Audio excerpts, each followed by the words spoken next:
نحمده ونسلم على رسوله الكريم اما بعد فاعوذ بالله من الشيطان الرجيم بسم الله الرحمن الرحيم لا يكلف الله نفسا إلا وسعها وقال في مقام آخر ومن يرد الله أن يهديه يشرح صدره للإسلام ومن يرد أن يضله يجعل صدره ضيقا حرجا كأنما يصعد في السماء صدق اللہ العظیم۔ جیسا کہ آپ حضرات جانتے ہیں کہ ہمارا عقیدہ طحاویہ کا باقاعدہ یہ درس ہوتا ہے اور ہمارے سلسلے کے اندر اس چیز پر یعنی عقائد پر بہت زیادہ زور دیا جاتا ہے کہ عقائد کی درستگی بہت زیادہ ضروری ہے۔ جس طرح استاد صاحب بار بار فرماتے رہتے ہیں کہ عقائد کا سیکھنا بہت زیادہ ضروری ہے۔ اگر عقائد آدمی کے ٹھیک ہوں، اعمال میں کمی بیشی ہو جائے تو آدمی کی نجات کی کچھ امید کی جا سکتی ہے، لیکن اگر عقائد ٹھیک نہ ہوں اور اعمال 100% درست ہوں تو نجات کی کوئی امید نہیں کی جا سکتی، اس کی ہلاکت ہمیشہ کے لیے ہے اور یقینی ہے۔ تو اس لیے عقائد کو سیکھا جائے، اور جو یہاں ریکارڈنگ کی جاتی ہے تو ان ویڈیو کو جو ہے بار بار آپ سنیں، بار بار ان کو دیکھیں، اپنے گھر والوں کو سنائیں تاکہ آپ کے بھی اصلاح ہو اور آپ کے گھر والوں کی عقائد کی بھی اصلاح ہو۔ آج ہم جو پڑھیں گے عقیدہ نمبر 85 ہے۔ عقیدہ نمبر 85 یہ ہے کہ جو اللہ تبارک و تعالیٰ کی قدرت ہے وہ مدار تکلیف ہے، یعنی اللہ تبارک و تعالیٰ نے ہر انسان کو اتنا ہی مکلف بنایا ہے یعنی جتنی اس کے اندر طاقت ہے۔ امام طحاوی رحمہ اللہ اس کے بارے میں فرماتے ہیں وَالْإِسْتِطَاعَةُ الَّتِي يَجِبُ بِهَا الْفِعْلُ نَحْوَ التَّوْفِيقِ الَّذِي لَا يَجُوزُ أَن يُوصَفَ الْمَخْلُوقُ بِهِ، اور استطاعت اور طاقت التی وہ یجب بها الفعل جس کے ساتھ فعل واجب ہو جاتا ہے، یعنی فعل واجب ہو جاتا ہے، یعنی فعل کا وجود آ جاتا ہے، وہ استطاعت نحو التوفیقی جیسے کہ توفیق، جس کو توفیق الہی کہتے ہیں، الذی لا یجوز اس کے لیے جائز نہیں ہے ان یوصف المخلوق بہ، یہ کہ اس توفیق کے ساتھ یا اس استطاعت کے ساتھ مخلوق کو متصف کیا جائے، یا یہ کہا جائے کہ یہ توفیق جو ہے یہ مخلوق کی طرف سے ہوتی ہے، یہ توفیق مخلوق کی طرف سے نہیں ہوتی، مع الفعل فعل کے ساتھ۔ وَأَمَّا الِاسْتِطَاعَةُ الَّتِي وَأَمَّا الِاسْتِطَاعَةُ مِنْ جِهَةِ الصِّحَّةِ، اور بہرحال وہ استطاعت، وہ طاقت جو صحت ہے، والوسع اور اسی طرح وسعت کے اعتبار سے، والتمکین اور اسی طرح کسی چیز کے قدرت کے بارے میں یعنی کسی چیز پر قادر ہونے کے بارے میں، وسلامت الآلات اور اسی طرح آلات کا سلامت ہونا، فہی قبل الفعل تو اس کا فعل سے پہلے پایا جانا ضروری ہے، کہ اگر کوئی فعل ہے اس سے پہلے جو ہے یعنی اس کے آلات اور اسباب کا پایا جانا ضروری ہے۔ یہ میں ابھی اس کی تشریح کروں گا۔ وَبِهَا يَتَعَلَّقُ الْخِطَابُ، اور اسی کے ساتھ جو خطاب اللہ تبارک و تعالیٰ کا ہے، لا یکلف اللہ نفسا الا وسعها، وہ اسی کے متعلق ہے کہ لا یکلف اللہ نفسا الا وسعها سے مراد توفیق الہی نہیں ہے، بلکہ لا یکلف اللہ نفسا الا وسعها، اللہ تبارک و تعالیٰ نے کسی جان کو اس کے مکلف یعنی اتنا مکلف نہیں بنایا، لیکن اتنا ہی بنایا جتنی اس کی طاقت ہے۔ یعنی امام طحاوی رحمہ اللہ اس میں یہ فرمانا چاہتے ہیں کہ جو طاقت ہوتی ہے کہ جب انسان کے اندر طاقت ہے، استطاعت ہے، تو اس پر وہ فعل واجب ہے، وہ حکم اس پر واجب ہے۔ جب طاقت نہیں ہے، وہ استطاعت نہیں ہے، تو پھر وہ انسان پر وہ فعل واجب نہیں ہے۔ نماز کی طاقت نہیں ہے، یعنی اشاروں سے بھی نہیں پڑھ سکتا، تو نماز اس پر ضروری نہیں ہے، نماز اس سے ساقط ہو جائے گی۔ حج کی استطاعت نہیں ہے تو حج اس آدمی سے ساقط ہو جائے گا۔ اسی طرح زکوٰۃ جو ہے وہ یعنی طاقت نہیں ہے، صاحب نصاب آدمی نہیں ہے، تو اس سے وہ فعل وہ حکم، حالانکہ زکوٰۃ دینا یہ واجب ہے اور اسلام کا ایک بہت بڑا رکن ہے، لیکن وہ اس کے باوجود بھی وہ اس بندے سے ساقط ہو جائے گا جو غیر صاحب نصاب ہے، یعنی صاحب نصاب نہیں ہے، اس کے پاس نصاب مکمل نہیں ہے۔ تو جب انسان کے پاس طاقت ہے تو اس پر وہ فعل واجب ہے، اگر انسان کے پاس وہ طاقت نہیں ہے، استطاعت نہیں ہے، تو وہ فعل اس پر واجب نہیں ہے۔ اس کے یعنی توفیق استطاعت کی دو قسمیں ہیں، استطاعت ایک جس کو توفیق کہا جاتا ہے، اور دوسری جو استطاعت ہے جس کو صحت اور اسباب کے ساتھ متعلق کیا جاتا ہے۔ یعنی انسان کی صحت ہے، یعنی رکوع کر سکتا ہے انسان، تو پھر اس پر نماز کے اندر رکوع کرنا فرض ہے۔ اگر انسان رکوع نہیں کر سکتا، یعنی اس کی صحت نہیں ہے، وہ بیمار ہے اور جھک نہیں سکتا، تو اب حالانکہ یہ نماز کے اندر رکوع فرض ہے، یہ فرض اس سے ساقط ہو جائے گا، باقی نماز جس طرح وہ آسانی سے ادا کر سکتا ہے اس کے لیے ادا کرنا یہ ضروری ہوگا۔ تو یعنی اس کا تعلق یعنی آلات اور اسباب اور صحت کا جو تعلق ہوتا ہے، اس کا تعلق اللہ تبارک و تعالیٰ کے ساتھ نہیں ہے، بلکہ اس کا تعلق انسان کے ساتھ ہے، کہ انسان گھر سے اٹھے اور نماز کی طرف جائے، وضو کرے، مسجد کی طرف جائے اور وہاں جماعت کے ساتھ شریک ہو، یہ سارے کے سارے معاملات یہ اللہ کے یعنی اللہ نہیں، یہ انسان کے اختیار میں ہے کہ انسان نے خود یہ کام کرنے ہیں۔ اس کے بعد جو توفیق ہوگی وہ اللہ تبارک و تعالیٰ کی طرف سے توفیق ہوگی۔ بعض اوقات انسان اسباب بھی اختیار کرتا ہے، سارے اس کے پاس صحت بھی ہے، اسباب بھی ہے، لیکن اس کو توفیق نہیں ہوتی، وہ کام کر نہیں سکتا۔ انسان نے یہاں سے ویزا بھی لگوایا، وہاں بندوبست بھی کر لیا، سعودیہ میں ٹھہرنے کا بندوبست بھی کر لیا، لیکن رستے کے اندر جہاز جو ہے وہ گر کر تباہ ہو گیا، وہ آدمی جاں بحق ہو گیا۔ تو اب اس نے تو اسباب اختیار کر لیے، لیکن اب اس کی اللہ تبارک و تعالیٰ نے حج کی توفیق نہیں دی، وہاں پہنچنے کی توفیق نہیں دی، حالانکہ اس نے اسباب وغیرہ سارے کے سارے اختیار کر لیے۔ جو اللہ تبارک و تعالیٰ نے فرمایا لا یکلف اللہ نفسا الا وسعها، تو اس کا جو تعلق ہے یہ انسان کی صحت اور اسباب اور آلات کی درستگی کے ساتھ ہے، کہ جب تک انسان کے پاس اسباب موجود ہیں تو اس پر وہ فعل واجب ہے، جب تک صحت موجود ہے تو اس پر وہ افعال واجب ہیں۔ اللہ تبارک و تعالیٰ اسی بارے میں فرماتے ہیں لا یکلف اللہ نفسا الا وسعها۔ اور دوسری جو چیز میں نے بتائی کہ جس کو توفیق الہی کہا جاتا ہے، یہ اللہ تبارک و تعالیٰ کی طرف سے ہوتی ہے۔ اس کا تعلق امام طحاوی رحمہ اللہ نے جس طرح فرمایا کہ یہ نہیں کہا جا سکتا کہ یہ مخلوق کا فعل ہے، مخلوق کو اس کے ساتھ متصف نہیں کیا جا سکتا، یعنی توفیق دینا یہ اللہ تبارک و تعالیٰ کا فعل ہے، یہ اللہ تبارک و تعالیٰ کا کام ہے۔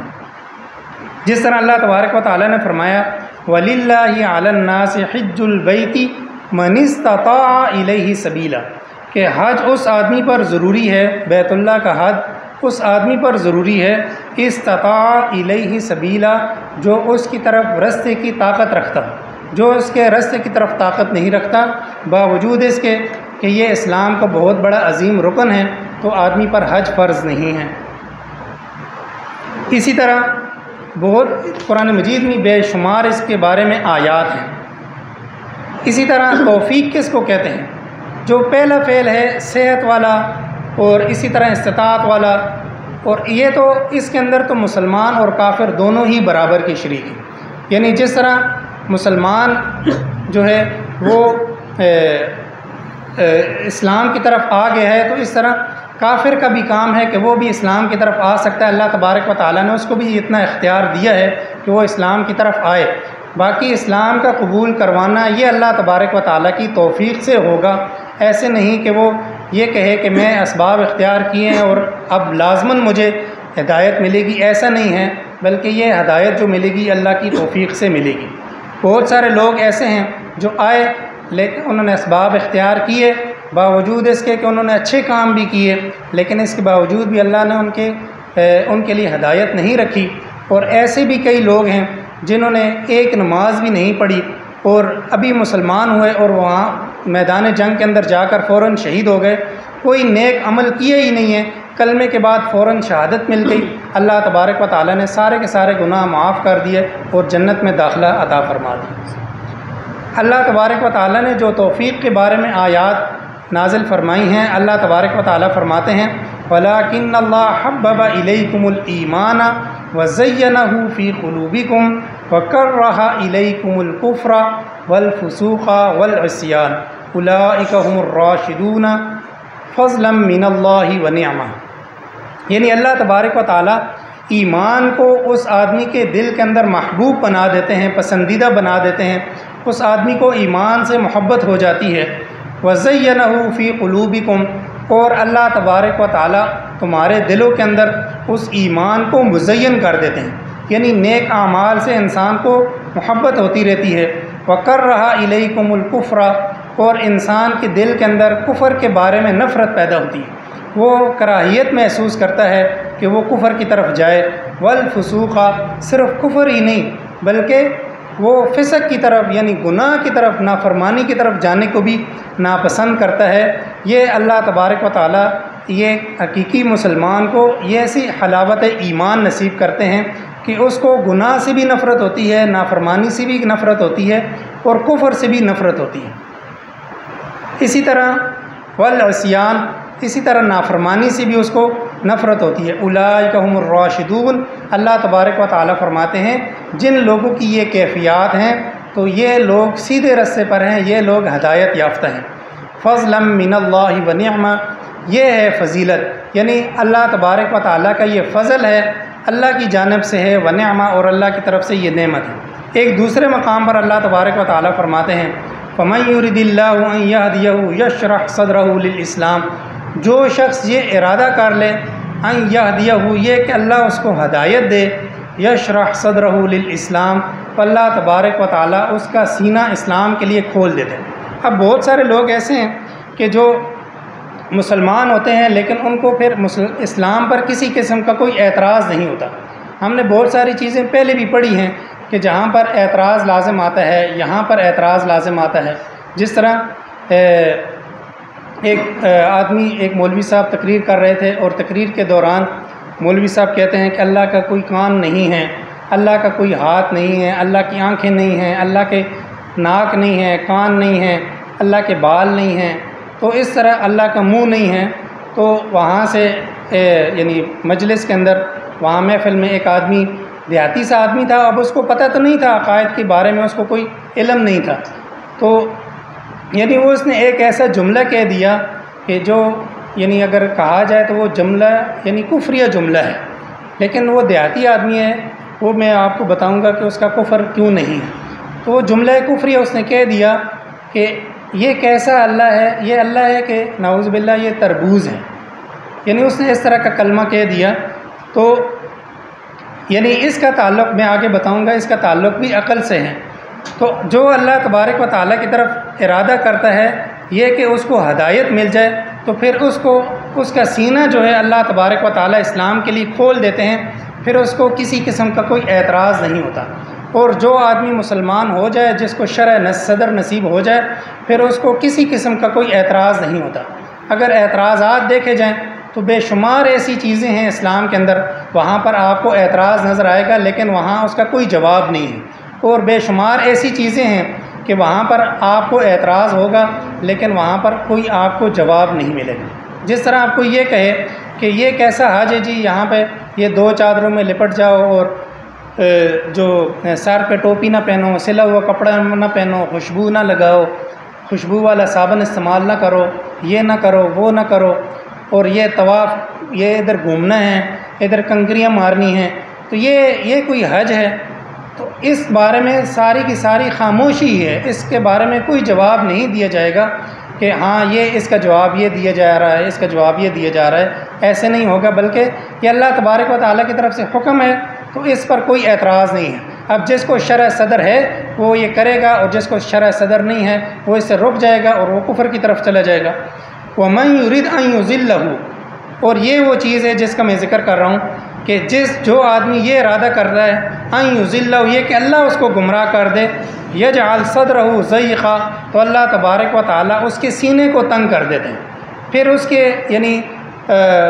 اس کے وسعت ظرفی نہیں ہوتی، اس کا سینہ تنگ ہوتا ہے، اس کو ہر بات کے اندر، ہر مسئلے کے اندر کیڑے نظر آتے ہیں، ہر مسئلے پر اعتراض ہوتا ہے،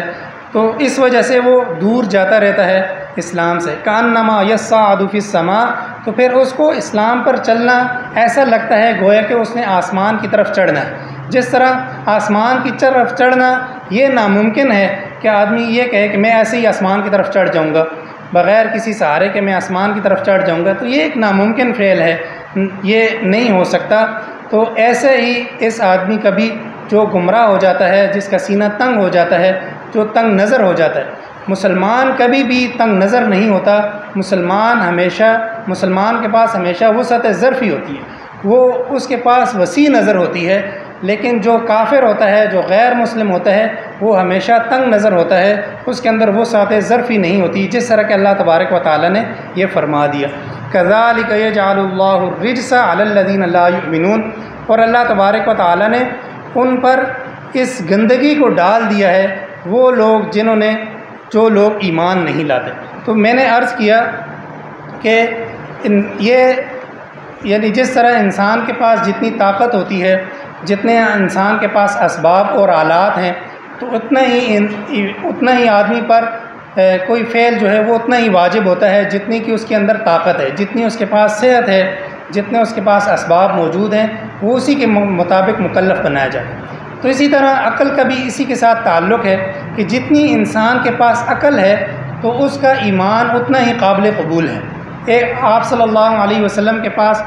ایک عورت لائی گئی جس کے بارے میں یہ کہا جاتا تھا کہ یہ عورت مسلمان نہیں ہے۔ آپ صلی اللہ علیہ وسلم نے صرف اس سے یہ پوچھا کہ اللہ کہاں ہے؟ اس عورت نے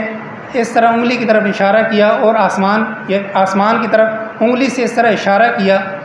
پھر آپ صلی اللہ علیہ وسلم نے اپنے بارے میں پوچھا کہ میں کون ہوں؟ تو وہ عورت کہنے لگی کہ آپ اللہ کے رسول ہیں۔ تو آپ صلی اللہ علیہ وسلم نے اس کے بارے میں فرمایا کہ یہ عورت مسلمان ہے۔ تو اس طرح جتنی اس کی عقل کام کرتی ہے، اب اللہ تبارک و تعالیٰ تو آسمان میں تو نہیں، اللہ تبارک و تعالیٰ تو ہر جگہ موجود ہے۔ اب صرف آسمان میں کہیں کہ اللہ تبارک و تعالیٰ آسمان میں ہے، زمین میں نہیں ہے، تو اس طرح تو یہ تو جملہ یعنی کفریہ جملہ ہے۔ لیکن اس کی آپ صلی اللہ علیہ وسلم نے ایمان کی شہادت اس وجہ سے دی کہ اس عورت کی اتنی ہی عقل تھی۔ اور جس طرح میں نے جو ابھی واقعہ ایک دیہاتی کا عرض کیا، اس کے بارے میں بھی کہ اس کی اتنی عقل تھی، تو لہٰذا اس کا جو فعل ہے یہ قابل معافی ہے، اور اللہ تبارک و تعالیٰ جس کو چاہیں وہ معاف کر دیں، اللہ تبارک و تعالیٰ جس کو چاہیں سزا دے دیں۔ اب اللہ تبارک و تعالیٰ نے جو مسلمانوں کے بارے میں یہ فرمایا کہ وہ ہمیشہ ہمیشہ جنت میں رہنے والے ہیں، تو اگر اللہ تبارک و تعالیٰ ان کو جہنم میں ڈال دے تو اس پر اللہ تبارک و تعالیٰ کی مرضی ہے، اللہ تبارک و تعالیٰ ڈال سکتے ہیں، یعنی اللہ تبارک و تعالیٰ اس چیز کے پر مجبور نہیں ہے۔ اسی طرح اگر اللہ تبارک و تعالیٰ کسی کافر کو جنت کے اندر بھیج دیں تو کوئی پوچھنے والا نہیں ہے کہ آپ نے اس کافر کو کیوں جنت کے اندر بھیج دی۔ کسی مسلمان کو جہنم کے اندر ڈال دیں تو اللہ تبارک و تعالیٰ سے کوئی پوچھنے والا نہیں ہے۔ تو خلاصہ کلام یہ ہوا کہ اللہ تبارک و تعالیٰ نے جس آدمی کو جتنی بھی طاقت دی ہے اس پر اتنا ہی فعل کرنا ضروری ہے، اور اس کے بعد جو اسباب اور افعال جو اختیار کیے جائیں گے اور صحت کے مطابق جو بھی اس نے اسباب اختیار کیے، اس کے بعد جو توفیق ہوگی وہ اللہ تبارک و تعالیٰ کی طرف سے ہوگی، وہ کسی آدمی کی طرف سے توفیق نہیں ہوگی، نہ ہی انسان کی اپنی طرف سے وہ توفیق ہوگی۔ دعا فرمائے اللہ تبارک و تعالیٰ میں سمجھنے کی توفیق عطا فرمائے۔ وآخر دعوانا الحمدللہ رب العالمین۔